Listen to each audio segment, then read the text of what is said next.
सर्वांना नमस्कार. दिल का रिश्ता द अनब्रोकन बॉन्ड या स्टोरीचे 53 एपिसोड यापूर्वीच अपलोड केलेले आहेत. कृपया ते सगळे एपिसोड ऐकण्यासाठी आपल्या चॅनलला भेट द्यावी. रश्मीनं मुग्धाला किडनॅप केलं आणि त्या बदल्यात अमितकडून पैशांची मागणी केली आणि सोबतच पोलिसांना नको पण श्रीला मात्र घेऊन ये असं तिनं सांगितलं. कान्हा म्हणाला, मी सुद्धा येतो, पण अमितनं कोणालाही सोबत घेतलं नाही. फक्त श्रीला घेतलं आणि दोघे निघाले. पण आता इकडे सई गुपचूप बाहेर गेली आणि अमितच्या गाडीत डिक्कीत बसली. गाडी सुरू झाली तसं तिनं डिक्कीचा दरवाजा उघडला आणि लोकेशन बघायला सुरुवात केली. कानाला आता काहीच माहीत नव्हतं. आज सई कुठे आहे हे सुद्धा माहीत नव्हतं. तो खूप टेन्शनमध्ये होता. ऋतू म्हणाली, कान्हा, त्या रश्मीनं श्रीला कशाला बोलवलं असेल रे? खूप नीच बाई आहे ती. आपल्याला सुखी राहू देणारच नाही ती. ती श्रीला काही करणार तर नाही ना? कानानं तिचा हात पकडला आणि म्हणाला, नाही आई, तू अजिबात काळजी करू नकोस. मी आहे ना. तिला जितकं आपलं वाकडं करायचं होतं तितकं केलं, पण यापुढे ती आता काहीच करू शकत नाही. त्यांचे दिवस आता भरले आई. वंदना म्हणाली, अरे पण कान्हा, तिनं मुग्धाला कुठं ठेवलं असेल? पोलिसांनी सोबत जायला हवं होतं. रश्मी आणि शेखर खूप वाईट माणसं आहेत. माहीत नाही अजून त्यांच्यासोबत कोण कोण आहे. त्यांची गुंडांची अख्खी टोळी असेल तर? आणि कान्हा म्हणाला, तुम्ही दोघेही शांत व्हा, असं काहीच होणार नाही. इतक्यात त्याचा फोन वाजला. कान्हानं बघितलं आणि म्हणाला, सई मला घरातून फोन का करते? मग त्यानं थोडं इकडे तिकडे बघितलं, पण सई त्याला कुठेच दिसली नाही आणि त्यानं फोन घेतला आणि म्हणाला, सई, तू कुठे आहेस? घरात का दिसत नाही? आणि सई हळूच म्हणाली, कान्हा, मी अमित जिजूंच्या गाडीत आहे आणि मी आता तुला एक लोकेशन पाठवते, त्यावर तू पोलिसांना घेऊन ये. मला त्या रश्मिका, कृष्णा आणि त्यांच्या आईवडिलांवर अजिबात विश्वास नाही. कान्हा, तू पटकन ये. तसा कान्हा हसला आणि म्हणाला, सई, फार हुशार आहेस ग तू. Thank you so much. माझं तर निम्मं टेन्शन गेलं. मग त्यानं फोन ठेवला आणि ऋतू आणि वंदनाला म्हणाला, तुम्ही दोघी स्वतःची काळजी घ्या आणि मी आता निघतोय. मी पोलिसांना घेऊन जातोय सईनं पाठवलेल्या लोकेशनवर आणि आम्ही सगळे सुखरूप परत येऊ. असं म्हणून कान्हा गेला. त्यानं इन्स्पेक्टर भरतला कॉल केला आणि पोलिसांची फोर्ससुद्धा त्याला मिळाली. मग काही वेळातच अमित आणि श्री रश्मीनं सांगितलेल्या पत्त्यावर पोहोचले. ती एक कन्स्ट्रक्शन चालू असलेली बिल्डिंग होती आणि वरच्या एका मजल्यावरूनच त्या सगळ्यांनी श्री आणि अमितची गाडी येताना बघितली आणि आणखीन थोडा वेळ त्यांनी वाट पाहिली. पाठीमागून कोणी येत तर नाही ना याची ते खात्री करत होते, पण त्यांना अमितची गाडी एकटीच दिसली आणि तो एकटा आहे अशी खात्री झाली. अमित श्री खाली उतरले. त्यांच्या हातात पैशाच्या बॅगा होत्या आणि त्या पैशाच्या बॅग बघून त्यांच्या तोंडाला पाणी सुटलं. आणि मग तिकडून शेखर, रश्मी आले आणि कान्हासुद्धा तिथे आला आणि म्हणाला, आत्या, हे दोघेच आहेत, पोलीस वगैरे आणले नाहीत त्यांनी. आणि रश्मी हसून म्हणाली, नाहीच आणणार तो. त्यांना अमित खूप हुशार आहे ना. त्यानं मी सांगितलेलं त्याने लगेच ऐकलं. आणि तुला ही शिक्षा कशामुळे माहीत आहे का? अमित, तुझ्यामुळे सगळा प्लॅन चौपट झाला आमचा. त्या मानाने ही रक्कम फार कमी आहे, पण तरीही असू दे, जावई आहे म्हणून सोडून देते. आणि श्री म्हणाला, गप्प बस नीचबाई. बस बस, मी वाचते. तर श्री म्हणाला, गप्प बस नीचबाई. कुठल्या तोंडाने तू त्याला जावई आणि मुग्धाला स्वतःची मुलगी म्हणतेस? तुला कोणत्याच नात्याच्या लायकीची नाही तू. आता जास्त वेळ नाही आमच्याकडे. पटकन मुग्धाला सोड, तुझी रक्कम घे आणि निघ. आणि शेखरला बघून श्री म्हणाला, 25 वर्ष या सापाच्या पिल्लाला दूध पाजलं मी. आणि शेवटी तो मला डसला. पण असू दे, माझ्या चांगुलपणाचं फळ मला मिळालं आणि माझा मुलगा भेटला. आणि तुमच्या पापाची शिक्षा तुम्हाला सुद्धा भेटणार. आणि शेखर म्हणाला, जिजू असं काय करता? मी लाडका मेहुणा आहे ना तुमचा. मग मी तुरुंगात कसा राहील? मला कोणत्याच बंधनात अडकायचं नसतं हो, हे तुम्हाला माहीत आहे ना. मग मी बेडीमध्ये तर कसं अडकेन? आणि खरंच तुम्ही खूप चांगले आहात. तुमची सगळी फॅमिली खूप चांगली आहे. आधीसुद्धा आम्ही तुमच्याच पैशांवर जगत होतो आणि आत्तासुद्धा तुम्ही आम्हाला पैसे देताय. मी इतका त्रास दिला तुम्हाला. तुमच्या बहिणीची हत्या केली, बलात्कार केला, तुमच्या मुलीला किडनॅप केली, तरीही तुम्ही चांगलेच आहात. आणि बघा ना, माझा मुलगा त्या झोपडपट्टीत कुठेतरी रस्त्याच्या कडेला राहण्यापेक्षा तुमच्या बंगल्यामध्ये राहिला. तुम्ही त्याला किती लाडात वाढवला आणि याचे उपकार मी कधीच विसरणार नाही. आणि खरं सांगायचं तर तुमच्यासारखी चांगली माणसं या जगात आहेत म्हणून तर आमच्यासारखे नीच माणसं सुद्धा फायदा घेतात तुमचा. असं म्हणून शेखर फिदी हसत होता आणि त्याच्या हसण्यावर आता सगळेच हसत होते. आणि शेखर पुढेच म्हणाला, जिजू तरीही बघा ना, तुम्ही माझा मुलगा किती छान सांभाळला. थँक्यू सो मच बरं का. आणि रश्मी म्हणाली, शेखर अरे श्री आहेच खूप चांगला आणि अशीच चांगली माणसं देवाला सुद्धा आवडतात बरं का. आणि अमित म्हणाला, तुम्ही हे काय बोलताय? मुग्धा कुठे आहे प्लीज सांगा. तिला आणा, तरच तुम्हाला पैसे मिळतील. आणि तिला काहीही झालं नसलं पाहिजे. ती प्रेग्नेंट आहे. आणि रश्मी म्हणाली, ओके रश्मिका, मुग्धाला घेऊन ये, असा तिने आवाज दिला. मग तिकडून 6 महिन्यांची गरोदर मुग्धा आली. तर तिची अवस्था फार बिकट झाली होती. खूप कोमेजून गेली होती ती. आणि तिला बघितले तसं श्री तिकडे धावायला लागला. इतक्यात रश्मिकानं त्याला अडवलं आणि म्हणाली, नाही श्री, असा रूल नसतो रे. एक हात से पैसा दो, दुसरी हात से मुग्धा लो. मुग्धा आता खूप खूप मरगळलेली होती. तिची अवस्था श्री आणि अमितला बघू वाटत नव्हती. आणि अमितने एका बाजूने पैसे दिले, दुसऱ्या बाजूला श्रीनं मुग्धाला जवळ घेतलं आणि मुग्धा पाणी पाणी म्हणायला लागली. आणि ते ऐकून अमितला आणि श्रीला त्या सगळ्यांचा खूप राग आला. त्यांनी मुग्धाला पाणी सुद्धा दिलं नव्हतं. 1.5 ते 2 दिवस ती अशीच होती. आणि श्रीने तिला पटकन गाडीतून पाणी आणून दिलं आणि अमित तिला घेऊन गाडीत बसला. त्याचवेळी रश्मी म्हणाली, श्री, ही तुझी आणि माझी शेवटची भेट असं समज, म्हणून तुला बोलवलं होता. यापुढे आपण कधीच भेटणार नाही. आणि तू घरून येताना सगळ्यांना तुझ्या मुलाला नीट बघून आलास ना? श्री म्हणाला, म्हणजे हे तू काय बडबडतेस? आणि रश्मीनं आता पिस्तूल काढलं आणि म्हणाली, म्हणजे श्री, आता तू मरणार. मला तुझा मुलगा तुला भेटू द्यायचा नव्हता, पण शेवटी तो तुला भेटला. पण आता तू त्याच्यासोबत सुखाचे 4 क्षणसुद्धा नाही जगू शकत. मला तुझ्या फॅमिलीला कायम दुःखात बघायचं आहे. आज तुझा शेवटचा दिवस आणि हाच तुझा शेवटचा क्षण, असं म्हणून रश्मीनं त्याच्यावर पिस्तूल रोखलं. आणि हे बघून मुग्धा घाबरली आणि गाडीतूनच ओरडली, नाही, बाबांना काही करू नकोस मम्मी प्लीज. अमित प्लीज बाबांना वाचवा, असं म्हणून मुग्धा रडायला लागली. तसा अमित घाबरला, खाली उतरला आणि म्हणाला, हे काय चाललंय? तुम्ही असं नाही करू शकत. तुम्हाला फक्त त्यांना भेटायचं होतं ना, म्हणून मी इथे आणलं त्यांना. आणि तुमची रक्कम तुम्हाला मिळाली. आता तुम्ही आणखीन काहीही करायचं नाही प्लीज. आणि रश्मी म्हणाली, ती रक्कम मिळाली तुझ्या बायकोची, तुझ्या बाळाची, पण श्रीच्या बदल्यात मला काहीच नको. मला फक्त त्याचा जीव घ्यायचा आहे. आणि मी त्याला भेटायला बोलवलं होतं आणि भेटलो ना आम्ही. तू आम्हाला भेटवलं. आता तुझं काम संपलं. आता तू जा तुझ्या बायकोसोबत. आणि नशीब समज की तुला सुद्धा सोडतोय आम्ही, पण श्रीला नाही सोडणार.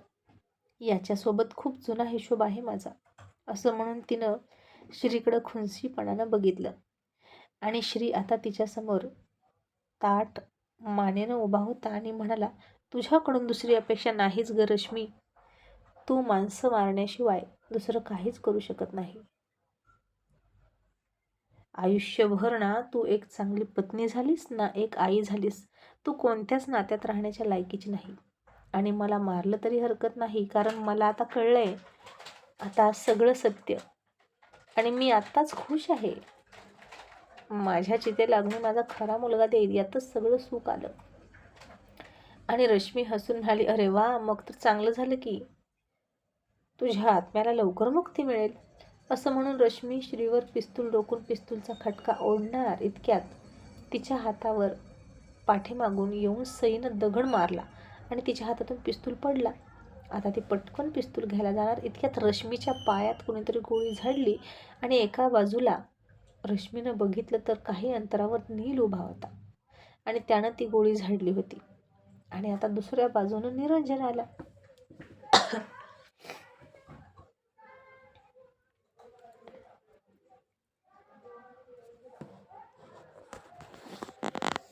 आणि मग ऋतूसुद्धा आली होती आणि लगेच पोलिसांच्या गाडीचा आवाजही आला आणि समोरून पोलीस आणि कान्हा आले. आणि श्रीला सुद्धा आता कळत नव्हतं की ते सगळे इथे कसे आले. अमितसुद्धा चक्रावला. पण सई आहे ना, ती बसली होती डिक्कीमध्ये अमितच्या आणि इथे येऊन तिनं सगळ्याला फोन केला होता, निरंजनला, नीलला, सगळ्यांनाच. आणि आता कान्हासुद्धा तिथे आला आणि वंदनासुद्धा आली. त्या सगळ्यांनी रश्मिका, शेखर आणि रश्मीला चांगलाच घेराव घालायला सुरुवात केली आणि सगळ्याच बाजूने त्या चौघांची कोंडी झाली. ऋतूने तर रश्मीला खूप फटकवली. त्या प्रत्येक गोष्टीचा बदला घेतला. आज तिनं ज्या यातना तिनं मुग्धाला दिल्या होत्या, सख्खी आई असून मुलीच्या जीवावर उठली. ती गरोदर असताना सुद्धा तिला त्रास देतेस, तुला लाज नाही वाटत, असं म्हणून ऋतूनं तिला खूप मारली. आणि अमिषानं सुद्धा रश्मीचा चांगलाच समाचार घेतला. आणि अमिषा म्हणाली, माझ्या सुनेच्या जीवावर उठलीस का, ते पण स्वतःची मुलगी असून. आणि तुला पुन्हा माझ्या हातचा मार खायचा होता म्हणून आलीस ना माझ्यासमोर, असं म्हणून सगळ्यांनीच आता तिच्यावर हात साफ केला. आणि आता कृष्णानं बाजूलाच उभा असलेल्या सईकडे रागात बघितलं आणि पुन्हा हात चलाकी करत कृष्णानं सईला पकडलं, तिच्या डोक्याला पिस्तूल लावलं आणि म्हणाला, खबरदार, त्या सगळ्यांना सोडाता नाहीतर हिला उडवीन. तसे पुन्हा सगळे घाबरले आणि बाजूला सरकले. आणि कृष्णा म्हणाला, बाबा, आत्या, रश्मिका गाडीत बसा आणि आम्हाला आता कोणीच काही करणार नाही, नाहीतर तिच्या डोक्याची चिंधड्या चिंधड्या करून टाकेल. मग ते गाडीत बसले. शेखर ड्रायव्हिंग करायला लागला आणि रश्मी म्हणाली, शाब्बास कृष्णा, तुझ्याकडून हीच अपेक्षा होती. आणि आता गाडी सुरू झाली. कान्हा आणि पोलिसांनी त्यांच्या गाडीचा पाठलाग सुरू केला आणि काही अंतर गेल्यानंतर मध्येच त्यानं सईला गाडीतून खाली ढकलली आणि पुढे निघून गेले. आणि त्यांच्या गाडीचा पाठलाग करत सगळेजण पाठीमागून येतच होते. त्यांनी सईला सावरलं आणि अमित म्हणाला, मॉम, तू मुग्धाला घेऊन घरी जा. मग अमिषा मुग्धाला घेऊन घरी गेली आणि कान्हा, अमित, वंदना, ऋतू, श्री, बाकी सगळे पोलिसांच्या गाडीच्या मागे गेले आणि सुरू झाला चित्तथरारक पाठलाग. शेखर बेभान होऊन गाडी चालवत होता. रश्मी सारखी पाठीमागं बघत होती. त्यांच्याजवळ ते सगळे पैसे होते आणि ती म्हणायची, शेखर, पटपट गाडी चालव, पोलिसांची गाडी आपल्या पाठीमागेच आहे. पुढे जाऊन आपण कुठेतरी गाडी चेंज करूया, नाहीतर कुठेतरी लपून बसूया, पण पोलिसांना सापडता कामा नये, नाहीतर सगळे पैसे जातील. शेखर, फास्ट ड्रायव्हिंग कर आणि एवढा पिच्छा सोडव पोलिसांचा. आणि आता आपली लाईफ सेट होण्याची वेळ आली आहे. आपण दुसऱ्याच शहरात जाणार आहोत. आता शेखर बेफाम गाडी चालवत होता. कितीच्या स्पीडनं गाडी चालवत होता हेही त्याला कळत नव्हतं. पोलिसांची गाडी मागं होती आणि त्याच्या मागे श्रीची गाडी होती. आणि काही वेळानंतर शेखरच्या लक्षात आलं की त्याच्या गाडीचा ब्रेक फेल झाला आहे. ओव्हर स्पीड झाल्यामुळे ब्रेक फेल झाले होते. आणि तो म्हणाला, ताई, अगं, ब्रेक लागत नाहीत, आता काय करायचं. तसे सगळे घाबरले आणि रश्मी म्हणाली, अरे असं कसं, तू प्रयत्न तरी कर. शेखर घाबरून म्हणाला, ताई, करतोय प्रयत्न, अगं पण ब्रेक नाही लागत. आणि कृष्णा म्हणाला, बाबा, तुम्ही एखाद्या झाडाला गाडी धडकवा. आणि रश्मिका म्हणाली, आता काय करायचं मम्मी, आता आपण सगळे मरणार का, त्यापेक्षा पोलिसांच्या तावडीत सापडलं असतं तर बरं झालं असतं, निदान जिवंत तरी राहिलो असतो. काही वर्षांची शिक्षा झाली असती, पण आता काय होणार, आता आपण मरणार, असं म्हणून ती रडायला लागली.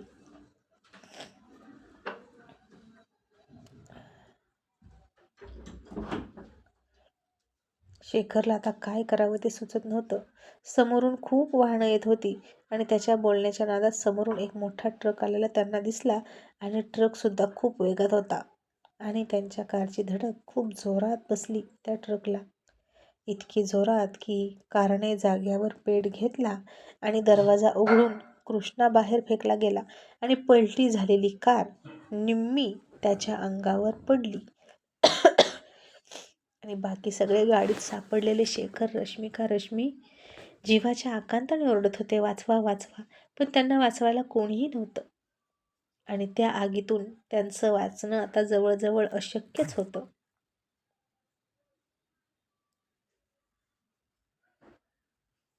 आणि इतक्यात तिथं पोलिसांची गाडी आली. ऋतू, वंदना, कान्हा, श्री सुद्धा आले. तो भयानक ॲक्सिडेंट बघून क्षणभर ऋतूनं घाबरून डोळेच झाकून घेतले आणि कृष्णा हेल्प हेल्प म्हणून रडत होता. मदतीसाठी हात हलवत होता. आज त्याच्यासमोर त्याच्या दोन्ही आई होत्या. त्याची देवकीसुद्धा होती, त्याची यशोदासुद्धा. कान्हा होता, श्री होता आणि तो त्या सगळ्यांकडे दयेची भीक मागत होता. मॉम, मला वाचव, असं ऋतूकडे बघून म्हणायचा. वंदनाकडे बघून सुद्धा म्हणत होता, मला वाचव. आता कान्हा तिथं आला. त्याला ते बघू वाटलं नाही आणि तो लगेच पुढे निघाला कृष्णाला वाचवण्यासाठी. तसं वंदनाने त्याचा हात पकडला आणि म्हणाली, नाही कान्हा, तू त्याची मदत करायची नाही. तशी ऋतू चकित झाली आणि म्हणाली, वंदना, अगं असं काय करतेस? तुझा मुलगा आहे तो, वाचवू दे ना त्याला. आणि वंदना कठोर हृदय करून म्हणाली, नाही मॅडम, माझा मुलगा फक्त माझा कान्हा आहे, इतर कोणीही नाही. असं म्हणून तिनं कृष्णाकडे जळजळीत नजरेनं बघितलं आणि म्हणाली, आज मी सुद्धा तुझ्यासारखी निर्दयी झाले कृष्णा. तू जगला तर सगळ्यांना त्रासदायकच ठरशील, हे मला माहीत आहे.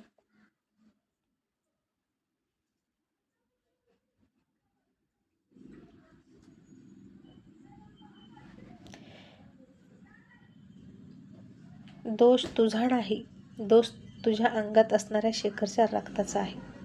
शेखर आणि रश्मीसुद्धा एकाच रक्ताचे डूक धरणारे. आणि आता तुला वाचवलं तरीसुद्धा ज्यांनी तुला वाचवला, तू त्यांना मारायला कमी करणार नाहीस. म्हणून तू मेलेला बरा. देव तुझ्या आत्म्यास शांती देऊ कृष्णा. आणि कुठेतरी या पिढ्यानपिढ्या संघर्षाचा अंत झाला पाहिजे आणि तो आत्ता होईल. आशा करते की पुढच्या जन्मी तू एक चांगला माणूस, चांगली आत्मा म्हणून जन्म घेशील. आणि आता असं समज की तुझ्या बापाची शिक्षा तुला मिळेल. असं म्हणून वंदनाने कठोर चेहरा केला आणि कृष्णाला आता त्याच्या डोळ्यासमोर त्याचा मृत्यू दिसायला लागला आणि तो नाही नाही म्हणून ओरडायला लागला. तसं आता ऋतूच्या हृदयाला पीळ पडत होता. कितीही झालं तरी तिनं त्याला दूध पाजून सांभाळला होता आणि ती कृष्णाची अवस्था बघूनही वाटली तिला. तिच्या डोळ्यासमोर त्याला मरताना ती बघू शकत नव्हती आणि ती आता धावत तिकडे गेली. इतक्यात श्रीनं तिला पकडली आणि म्हणाला, ऋतू, अगं नाही, आता त्याला कोणीच वाचवू शकत नाही. कार पूर्ण पेटली आहे ऋतू. तो अर्धा सापडला आहे. तरीही ऋतू म्हणत होती, नाही श्री, त्याला वाचवा. कृष्णा, कान्हा, त्याला वाचव. आणि ऋतूच्या मनातली कृष्णाविषयीची ममता बघून मरते क्षणी कृष्णाच्या डोळ्यात सुद्धा अश्रू आला. शेवटी दगडाला पाझर फुटला, पण खूप उशीर झाला होता.